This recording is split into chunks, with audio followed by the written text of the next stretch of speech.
এই দিদি, আজ দুপুরে কি রান্না করছিস রে? আজ দুপুরে ভাবছি একটু পটল আলুর তরকারি করব। পটল আলু? ধুর, পটল খেতে ভালোই লাগে না। দেখ না, আজ অন্যরকমভাবে বানাবো, একটু ভালো লাগবে। তাই বলছিস? আচ্ছা চল দেখি। চল শুরু করা যাক তাহলে। পটলটা একটু ডুমো ডুমো করে কেটে নিয়েছি, আর আলুটাও তাই করে নিয়েছি, একটু আলুটা সেদ্ধও করে নিয়েছি। এবার গ্যাসটা জ্বালিয়ে দিলাম আর কড়াই বসিয়ে দিলাম। কড়াটা একটু গরম হতে দেব, আর তারপরেই দিয়ে দেব সর্ষের তেল। আহা কি ঝাঁঝ! আচ্ছা, ওখানে ওই যে গ্রেভি গ্রেভি মতো যেটা দেখলাম, ওটা কি ছিল মিক্সির? ওটাই তো স্পেশাল সিক্রেট। দাঁড়া দাঁড়া, একটু পরে বলছি। নে নে, তাড়াতাড়ি কর তো, অত ভ্যানতাড়া করিস না। এই তো তেলের মধ্যে পটলগুলো ছেড়ে দিলাম, দেখ কেমন চড়বড় করে ফুটছে। হ্যাঁ বাবারে, গায়ে ছিটকাচ্ছে। না না, গায়ে ছিটকাচ্ছে না, আমার দেখে মনে হচ্ছে তোকেও এভাবে তেলেই ছেড়ে দিই। একটু অল্প করে নুন দিয়ে দিলাম যাতে পটলটা তাড়াতাড়ি নরম হয়ে যায়। এবার ঢাকা দিয়ে দেব। কি বাজে মতলব তো। আচ্ছা তারপর? চল পটলটা আগে ভেজে নিই, তারপর বলছি। আচ্ছা আচ্ছা। এই যে পটলটা দেখ লাল লাল একটু ভাজা হয়ে গেছে, এবার এগুলো তুলে নেব অন্য হ্যাঁ, একটি ভাজাটা থালাতে। হলো, তারপর তাড়াতাড়ি কর, আমার খিদে পাচ্ছে তো। এই তো দেখ না, বেশিক্ষণ লাগবে না, এক্ষুনি হয়ে যাবে। হ্যাঁ, তারপর? এরপর ওই তেলের মধ্যেই একটু ফোড়ন দিয়ে দেব। একটু গোটা জিরে দিলাম, তারপর একটা তেজপাতা, একটু দারচিনি আর দুটো এলাচ। তারপরে একটু ভাজা ভাজা করব। মশলা থেকে একটা সুন্দর গন্ধ বেরোতে শুরু করলেই দিয়ে দেব পেঁয়াজ কুচি।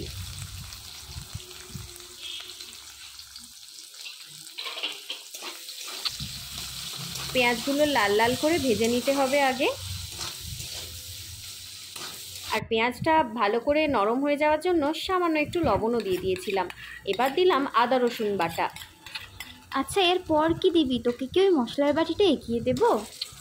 না না থাক বাবা, অত কাজ দেখাতে হবে না তোমাকে, আমি নিজেই নিয়ে নিচ্ছি। আদা রসুন বাটাটা একটু কষে নিয়ে তারপর দিয়ে দেবো মশলা। আচ্ছা, এই মশলাতে কি কি আছে এবার তো বল। এইবারই তো বলবো। এটাই হলো আসল সিক্রেট। এতে আছে একটু চিংড়ি মাছ বাটা। দেখ, আমরা তো পটল চিংড়ি হামেশাই খাই, তাই একটু মনে হলো আজ একটু অন্যরকম করা যাক। তাই চিংড়ি মাছটাকে বেটে নিলাম। আর চিংড়ি মাছের সঙ্গে দিয়েছিলাম একটা টমেটো, আর ওই একটুখানি গোটা জিরে, আর দিয়েছিলাম একটু পোস্ত, আর দিয়েছিলাম দুটো শুকনো লঙ্কা আর একটা কাঁচা লঙ্কা। বেশ ভালো করে মিক্সিতে ঘুরিয়ে পেস্ট করে নিয়েছিলাম। মশলাটা কষে নিয়ে তারপর ওই যে মিক্সির বাটিটা, ওর মধ্যেই একটু হলুদ গুঁড়ো, একটু ধনে গুঁড়ো আর একটু লঙ্কার গুঁড়ো দিয়ে দেব। না না, এটা ঝাল লঙ্কা নয়, রং হওয়ার জন্য কাশ্মীরি লঙ্কার গুঁড়ো। আচ্ছা দিদি, তুই কড়াই না দিয়ে এগুলো মিক্সির বাটিতে কেন দিচ্ছিস? আরে বাবা, মিক্সির বাটিতে আগে থেকে জল দিয়ে মশলা একটু গুলে রাখলে দেখবি রান্নার স্বাদটা একদম অন্য রকম হবে। আর তাছাড়াও আরও একটা কারণ আছে। এই যে এত দুর্মূল্যের বাজার, কি জিনিসের দাম বাবা, এইটুকু মশলাও ফেলা যাবে না, তাই মিক্সির বাটিতেই গুলে নিয়েছি বাকি মশলাও। ও আচ্ছা, এরকম ব্যাপার। একদম। আর বাকিটাও ফেলবেন না কিন্তু আপনারা, ওই যেটুকু লেগে আছে সেটাও জল দিয়ে ভালো করে ধুয়ে কড়াইতে দিয়ে দেবেন। কাল দেখলাম তুই ফাঁকিবাজ, আর আজকে বুঝছি তুই ভালো কিপটেও আছিস। কিপটেমি না করলে তোকে খাওয়াবো কি করে বল? রে বাবা, ঠিক আছে বল বল, এগো। তারপর মশলার মধ্যে সেদ্ধ করে রাখা আলুর টুকরোগুলো দিয়ে দিলাম। একটু নাড়াচাড়া করে মশলাটা ভালো করে মিশিয়ে নেব, আর তারপরে আস্তে আস্তে দিয়ে দেব ভেজে রাখা পটলগুলো। এত সুন্দর দেখতে লাগছে, আমার না এখনই খেতে ইচ্ছে করছে। দাঁড়া দাঁড়া, সবুর কর, এত তাড়া কিসের? উফ, এই মেয়েটা সারাদিন খাই খাই। আরে চুপ চুপ, সবাইকে বলে দিস না। শোন, এইবার পটলগুলো দিয়েও ভালো করে মিশিয়ে নেব মশলার সঙ্গে। মশলাটা কষে নিয়ে ঢাকা দিয়ে দেব। গ্যাসটা একদম কম আঁচেই করে দিতে হবে। তারপর ঢাকা দিয়ে বেশ কিছুক্ষণ রেখে দেব, ওই মিনিট দুয়েক মতো। ঢাকনাটা খুলে দিয়ে আবার একটু নেড়ে চেড়ে নিলাম, আর তারপর দিয়ে দেব জল।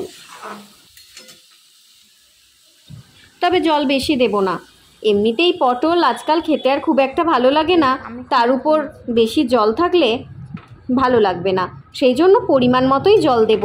একটু গ্রেভি গ্রেভি রাখবো তো, তাই আর কি। আবার যেন হস্টেলের মতো পটলের ঝোল না হয়ে যায় দেখি। না না, সেটা আর হবে না। চল চল, অনেকক্ষণ হয়েছে, এবারে ঢাকনাটা খোল। হ্যাঁ হ্যাঁ চল।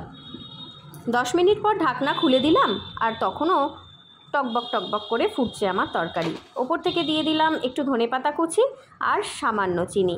বাঙালি তো একটু মিষ্টি মিষ্টি না হলে কি ভালো লাগে। আচ্ছা, বেশ সুন্দর রং এসেছে আর খুব সুন্দর গন্ধ ছড়িয়েছে। এবার ভালো করে নেড়েচেড়ে নিয়ে আরও 2 মিনিট ঢাকা দিয়ে রেখে দেব। এখনো হয়নি রান্নাটা? হয়ে গেছে, সবুর কর। আচ্ছা বেশ। নে, এবার হয়ে গেছে, একদম রেডি।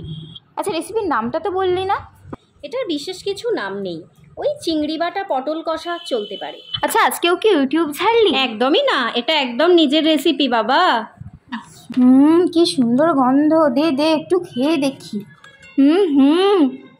লাজবাব, দারুণ হয়েছে।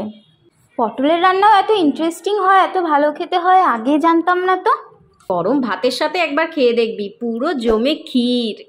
আচ্ছা আচ্ছা, আপনারাও দেরি না করে বাড়িতে ঝটপট বানিয়ে বলুন তো কেমন লেগেছে খেতে আপনাদেরও। ফিরে আসছি পরের ভিডিও নিয়ে।